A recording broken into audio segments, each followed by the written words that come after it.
Isang matinding pasabog na naman ang umalangaw-ngaw sa mundo ng showbiz matapos ibulgar ni Claudine Barreto ang umano'y ginawang paninira at panghihimasok nina Jody Santa Maria at Raymart Santiago sa isyu ng kanyang lupang pag-aari sa Antipolo, na ilang taon nang hindi pa rin naibabalik sa kanya. Ayon kay Claudine, matagal na niyang tiniis ang pananahimik, ngunit dumating na raw sa punto na kailangan na niyang ipagtanggol ang sarili at ilantad ang totoong nangyayari sa likod ng mga mapanlinlang na ngiti. Sa isang emosyonal na pahayag na inilabas niya sa kanyang social media account, inamin ni Claudine na matagal na niyang alam ang mga galawan sa likod ng kanyang backdoor property issue.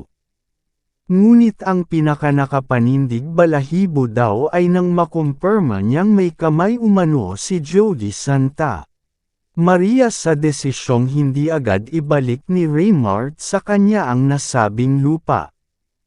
Ayon kay Claudine, hindi ko maintindihan kung bakit kailangang makialam si Jody. Alam kong partner siya ngayon ni Raymart, pero hindi niya dapat idinidikta ang mga bagay na wala naman siyang kinalaman. Ang lupa ay akin, pinaghirapan ko iyon. Hindi yun dapat ginagamit para saktan ako. Base sa mga nakarating na impormasyon sa media, nagsimula raw ang tensyon nang biglang magbago ng tono si Raymart sa usapan nila ni Claudine tungkol sa pagkakabalik ng lupa. Noong una raw ay pumayag na itong isauli ang property matapos magkasundo silang mag-usap ng maayos, ngunit bigla raw itong umatras matapos makausap si Jody. Doon na nagsimulang magduda si Claudine.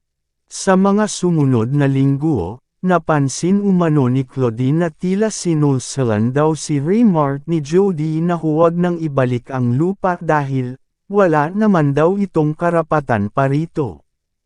Nakadagdag pa sa sama ng loob ni Claudine ang mga post umano ni Jody sa social media na tila may patama sa kanya, tungkol sa pagiging responsable at marunong magpatawad na babae. Para kay Claudine, malinaw na may parinig ang mga iyon at hindi na siya mananahimik. Kung ayaw ninyong makialam sa nakaraan ni Raymart, sana tuparin ninyo yan.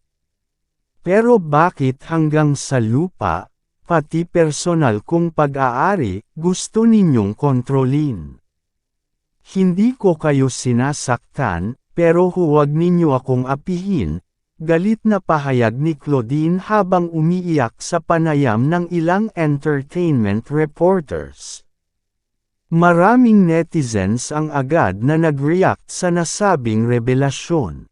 Ang ilan ay kumampi kay Claudine, sinasabing matagal na raw itong tahimik at pilit na nagtatag ng panibagong buhay, ngunit tila may mga taong hindi pa rin siya matigilan.